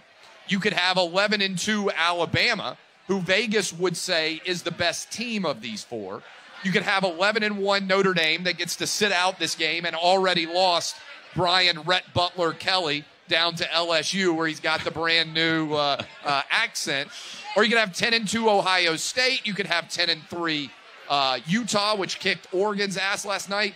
A lot of drama there as to who the 4th team would be. I think it's Oklahoma State if you look at resume. I think that they have 3 top 15 wins. No, Oklahoma State would be losing to Baylor. Oh, sorry, Oklahoma State. Baylor, I mean. You think 11-2 I'm saying Baylor would be the one that has 3 top 15 wins. If you're just looking at best team with chance to make noise, I mean, it's Alabama. So 15,000-ish people have already voted in this poll, and they said 11-1 Notre Dame, 51% of the vote. 11-2 Alabama, 25% of the vote. 15% saying 11-2 Baylor, and 9% saying 10-2 Ohio State. Good thing the playoff committee doesn't have to worry about Notre Dame having a head coach now. We can take that off the table. I think it's amazing that Brian Kelly, we talk a lot about when a guy decides not to play in a bowl game. For a coach to leave a team that has a chance to make the college football playoff is unprecedented. And then to show up at LSU like he did with that deep-fried fake Southern accent like Brian Kelly did, downright embarrassing, but it would be a wild story. And honestly, I'd be kind of rooting for Notre Dame. Me too. Because if they got in the playoff after Brian Kelly bailed on him, it would remind me a little bit. It's been a long time. Do you guys remember when Steve Fisher led Michigan to the NCAA tournament after the prior Michigan coach left? Yeah. And so they put Steve Fisher in, Ramil Robinson. 1989 national champs. It's been a long time ago now, 32 years or whatever the heck that is. But it would be a little bit emblematic and reflective of what went on there. Well, and it's you're right about all that, Clay. But, I mean, you look at this as well. By the way, SEC Championship, one of the greatest events out there, right? We met at an SEC Championship in 2007. Well, yeah, when it's so cool to see a city split like you do. There's a lot of Georgia fans around us now, but when you get in those environments where it's a packed house and it's split right down the middle, you can't beat it. You got great taste. You guys got great taste. Yeah. I love the OutKick hats, too. Yeah. Great. No, look, this is SEC Championship, crown jewel sporting event, takes over the city of Atlanta. We were out last night, electric atmosphere. Downside, it's almost impossible to move anywhere in Atlanta right now. But the overall incredible atmosphere and everything associated with it, and the stakes, right? Alabama has not been an underdog like this since all the way back in 2008. That was the game they made Tim Tebow cry. I was at that game, and the expectation was Urban Meyer and Florida were undefeated. They would win that game. Bama won it, and then went on to win the national title that year for their first title. I guess it was 2009. Help you out. Hold on. Well, think about we can't mess with your hair, Clay. This is one of your greatest qualities. Let's get that thing straightened out. You got to have the headset on because it's crowded here in the bar. And on the flip side, what this game means for Kirby Smart. Well, yeah. I mean, I was here also for the last Georgia-Alabama game in the Dome, I believe, the national title game. Yeah. And that was the one where Devontae Smith was not yet a household name, but I believe it was 2nd and 26 or whatever the heck it was. Sorry, Georgia fans. And they let Devontae Smith pass. I was on the field watching that wild ruckus celebration. What I remember about that, the next day we did our OutKick the Coverage Fox Sports radio show. So you get like 2 hours sleep. I'm up at 6 a.m. doing that show. And we took a lot of calls from Georgia fans. And what I was overwhelmed by was Georgia fans were like, oh, we'll be back there next year. It's hard. Like, Alabama has sent the message, we're every year going to be in the playoff, contending for a championship, all those things. We talked with A.J. McCarron last night for the Buffalo Trace event. But the reality is most teams don't get to play for championships. So when Georgia lost that game and their fans were like, oh, we'll just be back next year, I thought that was way too optimistic. And now what's it been, like 4 or 5 years since that game happened, and Georgia's finally back knocking on the door to potentially be able to win a championship. Clay, going back to Brian Kelly going to LSU, can you recall a time where a coach leaves one school voluntarily to go to another one and doesn't bring a single assistant, and every assistant decides to stay behind and coach at the other school? To me, this sort of makes Notre Dame, in a wild way, a sympathetic figure, where a lot of people will be pulling for Notre Dame and Marcus. Yeah, I think something similar happened when Nick Saban left Michigan State. You're right. They tell the story that Saban sent back a plane for any assistant coach that wanted to get on and follow him to LSU, and they all decided to stay and coach at Michigan State with, I believe, Bobby Williams. Was he the guy who took over at Michigan State when Bobby Saban left? L. Williams. Yeah. Right? And so it's a little bit similar to that situation where one reason, to be fair, that I think the Notre Dame coaches aren't leaving is because they're promoting from within and keeping all of that staff kind of working together. And frankly, they may like the idea of working without Brian Kelly as their head coach because of the workload that he puts on. But I think it's somewhat similar to that. I really, other than that Steve Fisher example I gave, I can't, and obviously the NCAA tournament is bigger, I can't remember, and I'm still kind of stunned that Brian Kelly would walk out on Notre Dame like this with still a chance to make the college football playoff. Well, and it's also kind of betting on an appreciating or depreciating asset. Yeah. The coaches might be looking around and saying, Marcus Freeman's 35. Yeah. We like how quickly he's risen in the ranks. We like what we've seen working around him for 1 year. I'm going to bet on my career being upgraded and getting better jobs, staying at Notre Dame under him, as opposed to Brian Kelly's a very good coach and done a great job, but they could be looking at Brian Kelly saying, here's a guy who we knew all year kind of wanted out and wanted to change. I don't know that I want to hitch my wagon to 60-year-old Brian Kelly starting over in the SEC as opposed to 35-year-old Marcus Freeman. Yeah, and I think also we forget about families and having your whole, that's one of the challenges that doesn't get talked about enough in the coaching ranks is how quickly you have to move from one city to another. One moment you got a job in, South Bend. The next week you're recruiting in LSU. That's a tough transition to make for a lot of families, especially right now around the holidays. You guys, you've got a couple of kids. I've got 3. The idea that suddenly you're going to be up and moving right around the time that it's supposed to be Christmas, and all your kids are sitting around wanting to know how Santa Claus is going to find the new house, and mom and dad have to tell those stories. I do think the family dynamics and aspect of jobs like these get under-discussed and underrated. But going back to why you would leave Notre Dame now, the assistants get to stay and potentially coach in a college football playoff. That's the other thing, too, is they can continue to get the motor churning on the... Well, engine. look, the reason Brian Kelly left is money. And this ultimately is the argument that I've been making for a long time, that the top coaches in college football are underpaid, right? Nick Saban in my opinion, should be making like $50 million a year because of the impact that he has had on the larger Alabama ecosystem. Let me just give you an example. Well, you're right about Nick Saban, but that's a small group. No, I'm saying the very Is Mel top. Tucker underpaid? No, I don't think so. But what I'm saying is that's where it's gotten out of control, though. It's not the Nick Saban payments that everybody understands or Kirby Smart. It's Mel Tucker with one season of success getting a 10-year, $95 million contract with a $5 million buyout if he leaves. That's it. Well, that's my buddy did that deal. Good for your buddy. My law school classmate, Justin Ishbia, awesome dude. He and his brother are the ones that are paying that. And I will say, in terms of the market and how that goes, that's just boosters, right? I mean, a lot of people think, $1 million is a lot of money. If you're a billionaire, $1 million is not that much money. And what I've always said is, hey, if you're willing to pay $8 million to somebody to be a coach, why would you not pay $9 million? If it's the difference between getting the guy you want or not, a lot of those billionaires are going to sit back and say, wait a minute, the business side here doesn't really change from $8 million to $9 million. In fact, the amount of money you can make off of being able to sell new tickets, you immediately make up whatever you're having to pay in extra costs for coaches. But to my point on Saban, what has happened is we have a broken market because the way people try to say they're competing with Nick Saban is by paying somebody like Coach O a similar salary. That's not what he's actually worth on the open marketplace, but that's what ends up happening is everybody tries to claim, we're competing with Alabama. We'll give Coach O the same kind of salary as Nick Saban, when the reality is there should be an elite level salary bonus, whether it's Kirby Smart, whether it's Nick Saban, maybe whether it's Brian Kelly if you look at his overall success. But there are relatively few of those coaches. Clay, we haven't had a chance to talk to you about some of these coaching changes since they've happened. What do you think about Billy Napier to Florida? It just seems like one of the more underwhelming hires. No one's talking about it. But also makes a lot of sense, I guess, because he's a guy who's been mentioned in a lot of different SEC schools and turned them down. So Florida's a great job, but they've got a couple of failures coming in a row, right? They hit a home run with Urban Meyer a decade ago, 12, 13 years ago, whatever it was. Then they swung and missed before that with Ron Zook.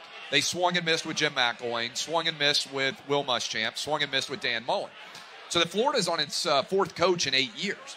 And so a big part of that, I think, is finding somebody who's good at everything. When you get to a big job, what I think you have to have is not only a good X's and O's coach, but you have to have a great recruiter. You have to have somebody who is able to manage the process of strength and conditioning, scheduling, all of these things in terms of practices. That's a unique talent set across a large number of externalities, and I don't think most people are that good at it. The expectation seems to be that Billy Napier is good at everything, and he wants to dive into every element of it. Let's be honest. I played golf with Kirby Smart a couple of years ago. We did 18 holes. We were in a cart together for 5 years, 5 hours, and 5 years would be a heck of a golf cart. You really know Kirby Smart well. Yeah, and we were talking about his responsibilities. He was texting recruits while we were playing, right, between holes. And you sit back and you think, I don't know about you, hopefully the answer is not many, and you too, and you guys, how many 16-year-olds have you texted? Hopefully not very many. Like, I don't know a single 16-year-old. My nephew, when he was 16, I texted him quite a bit. 16 and 17-year-old, to be a grown man and be responsible for constantly having to text emoticons to 16-year-olds, to text, all these ridiculous. I mean, that's the way they communicate, right? And I think that burns out. Like, I talked to James Franklin about this. He said, hey, you know what I had to do? At the beach, I had to figure out how to get my phone inside of a baggie so that I could be texting people while I'm sitting on the beach all day without worried about my phone getting sandy or losing it in the ocean or whatever else.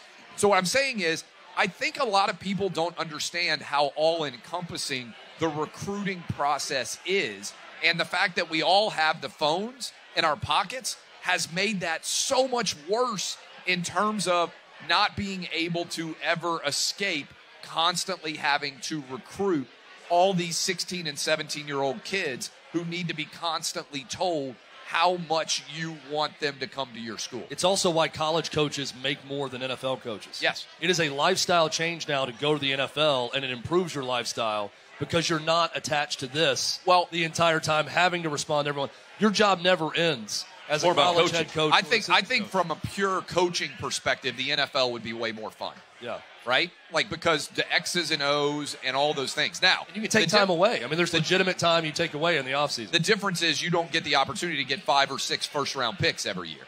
Yeah.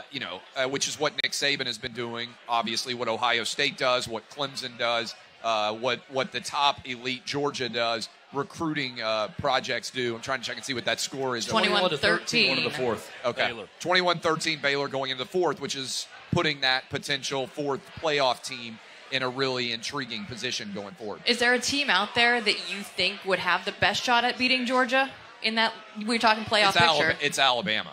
I think the toughest game if I'm Georgia and I go out and beat Alabama today, the worst possible scenario for me is Alabama then gets in as a 4 seed and this game didn't matter at all, and you're going to have to play them as the 1 against the 4. I think Alabama is the best team of the ones available. Outside of Alabama, I think it's Michigan, because I think Michigan can run the football. I think they have a good defense, and they can really kind of go match up a little bit with Georgia. But I think Georgia should be the prohibitive favorite to win the national championship this year. What about Ohio State, though? Given the poll question that you put out, the committee loves Ohio State. Yeah, because they valued Oregon's win over Ohio State throughout the season until they lost. I don't think 10-2 Ohio State not playing in the Big Ten title game has a chance to get in. I think the biggest beneficiary, honestly, of Michigan beating Ohio State was Georgia.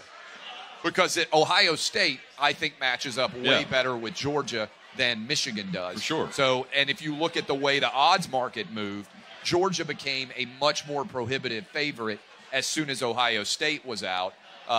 We were at College Station. What's wild to think about is if Alabama had just found a way to win that game against A&M, we'd be talking about this game as being 100% just for seeding. Yeah. Right? Just for fun. That's all that would matter. Yeah. What's Oklahoma going to do, Clay? What do you think happens there ultimately?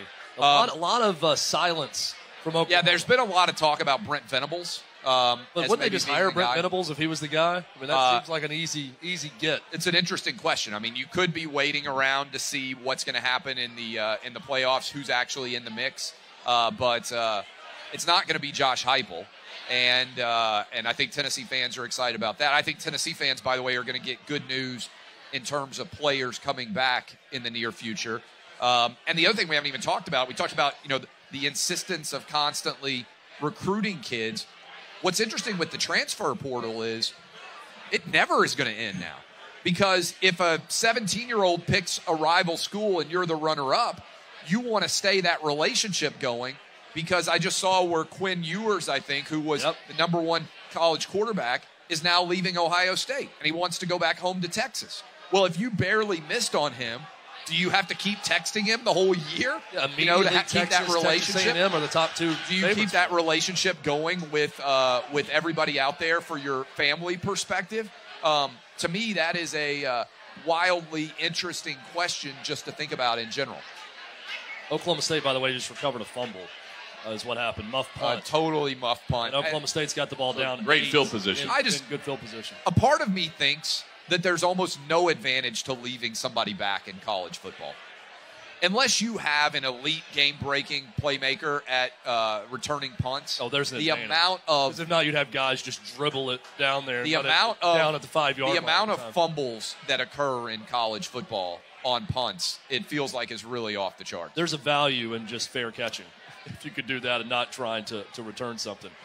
Going back to Heupel and Oklahoma, to me, the obvious hire is Josh Heupel, but they can't put their differences aside. If I'm Oklahoma, the obvious guy that would come in and crush it right now is Josh Heupel. I think Heupel, based on what I've heard, hates everybody at Oklahoma over the way his relationship ended. But I would try to mend fences. I wouldn't have personally. I wouldn't have Stoops sitting up there saying he's at the press conference and the program guy because of the Heupel. I would be mending fences with him to bring in the new coach. Let me ask it to you this way, Clay: is it a no-brainer that Oklahoma's a better job now that they're going to the SEC than Tennessee? I understand the recent history. No one's arguing that.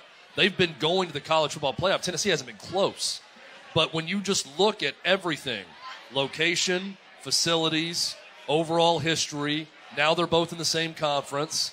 Is Oklahoma just light years better where it's a no-brainer? You leave Tennessee for Oklahoma if all things are equal? I think that with Hendon Hooker theoretically coming back, if Josh Heupel wanted to leave Tennessee, he has a top 10 quarterback coming back next year. I think that should mean Tennessee wins. I mean, this legitimately 8 or 9 games next year. Yeah. And if after 2 years he's Look how close they were to 9 wins this year. I know. To Ole Miss and Pitt. And I think, again, if you break that down. And if Hendon Hooker starts that game, by the way, they beat Pitt. Probably More so. than likely. Probably so. All right, should we make some money now? Everybody? Time to do some picks against the spread powered by FanDuel. We will start Utah State at San Diego State. San Diego State by 6.5. We're going all championship games. I don't have a strong lean on this one, but I'm going to take San Diego State. Yeah, betting the favorite. Can you name a single player on either of these teams? No, but I can name Brady Hoke as the head coach. And, Clay, you can't bet against Brady Hoke. Right. San Diego State is going to come. All right, that's a stellar analysis. What side are you taking, Jill? We're going to go San Diego State all the way. All right. All in. That's the greatest breakdown of San Diego State. They're the Aztecs. They're in San Diego. What else do we know about San Diego State? Let's move on to the games. There you go. Yeah. This one actually meaningful, and you'll probably have a take on this one. Number 21, Houston at number 4, Cincinnati. Cincinnati by 10.5. I like Houston as the double-digit underdog here. Houston has one of the best defenses in college football. If you think about the pressure that Cincinnati is going to be under, they feel as if, and I think they're accurate, win and you're in. That is a monster amount of pressure. I think early on in this game, they're a little bit tight. Houston comes out, gets up early, low scoring. Cincinnati finds a way to win, but I like Houston plus the points. Chad, you and I have talked all week on OutKick about this. We expect turmoil because the college football season has been exactly that. There's Georgia and everyone else. I'm with Clay here. I'm taking the points because I expect a tight game in that conference championship. I'm going to go a step further. I think Houston upsets them outright. I would take Houston on the money line in this game. I think this is where Cincinnati slips up. It's the defense. Yeah. You don't think about Dana Holgorsen and defense that often. They got a great defense at Houston.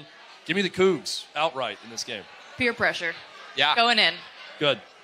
So we're all 4 going to be wrong. Great, Jill. Thanks. Perfect. We're all holding up the broken up. One of Everybody us went right. on Houston as a double-digit underdog. One of us could have been right. 15th ranked Pitt, 3.5-point favorites against 16th ranked Wake Forest. I like Pitt. I like the over. I think it's going to be a really high-scoring game. I think I had picked 42-35 Pitt. Kenny Pickett. Yeah. It's a Heisman Trophy is wide open. By the way, we just got a inside of the 1 first down for Oklahoma State. They'll go for 2 if they score here to try to tie it up with Baylor with about, 12 minutes to go. 10:39 left. 10:39. Yeah, I like Pitt also in this game. Great It's a heck of a quarterback catch. matchup. Pickett and Hartman. And this is one of those games that you don't – it's not sexy when you see Pitt versus Wake Forest in a championship game, but this can be fun. A lot of points scored, great quarterback play. But I'm with Clay. I like Pitt covering the 3.5. Same here. I bet Pitt at FanDuel, FanDuel.com/OK360/Clay, whatever you want to go with there. /OutKick. Lots of different ways to get your bets in. Kenny Pickett, and I think Kenny Pickett is also going to be the next quarterback right here for the Atlanta Falcons. Oh, you think that? Oh, interesting. Yeah. Love it. Love it. The Big Ten championship game, Michigan favored by 10.5 over my Iowa Hawkeyes. Listen, guys. The defense for Iowa is great. The special teams are great. The offense sucks. We all know this. I love Michigan here. I don't think your Iowa Hawkeyes can score. I like Michigan and the under. I think Michigan wins by a couple of touchdowns. It's a big number, but that's the way that I would break it down. How many times over the last 5 or 6 games Iowa's won this matchup? 5 of the last 7 they've won. 5 of the last 7. And Michigan won 2 years ago, 10-3 was the score. So these can be very ugly games between these two teams. I trust McNamara more, right? Like he's going to make some big plays, but the Iowa defense has. I mean, the way they turned the football over early in the season. That's how they can win this game. That was the engine for their offense. Short fields. Yeah, short fields. That's how they can score against Michigan. So it's not out of the realm of possibility they could pull the upset. And their DB that had the most interceptions is also back. He was gone for the middle part of the season. So the leader on that defense that creates most of those turnovers is back. By the way, big time stop. It's now 4th down. Wow. They just lost a couple of yards. It's going to be 4th down. I mean, I think they probably 4th down from the 3 or the 4 for Oklahoma State, down 8. Big stand by Baylor inside of the 1 to be able to stop them. It looks like they're going to go for it. Mike Gundy doesn't appear to be sending the field goal unit on based on illegal play-by-play, left and right by Clay Travis. That's not illegal. You can react. We can't put the game on. Yeah, you were gonna tear into my. He's kicking the field goal, by the way. Let me react to Jill because when your offensive analysis for your team is they have to get a turnover in plus territory to score. I'm going to give you a compliment. It's amazing that we're talking about this team in a conference championship game. Yeah. It is remarkable. It is almost mathematically impossible that a team that's ranked 119 nationally in offense should be in this position. But they shouldn't be in this position because their offense sucks. Michigan is going to crush Iowa today. I'll tell you the offense sucks more than you'll tell me the offense sucks. Is your mom going to be mad that we're picking Michigan to crush Iowa? No, because she liked it because you picked Penn State last time. And that's true. Well, because they knocked out Penn State's quarterback. McNamara, here we come. Baylor, we were looking at that. We have the update there for Baylor and Oklahoma State. So now all that's left of the big games is Georgia and Alabama. Georgia favored by 6.5. We are here. This is the one we've all been waiting for the entire season. Clay. Georgia is going to beat Alabama by double digits. They are going to cover. Hey, everybody out there in the A hats, Crimson Tide is going to get wrecked by Georgia today. Georgia is going to win by double digits.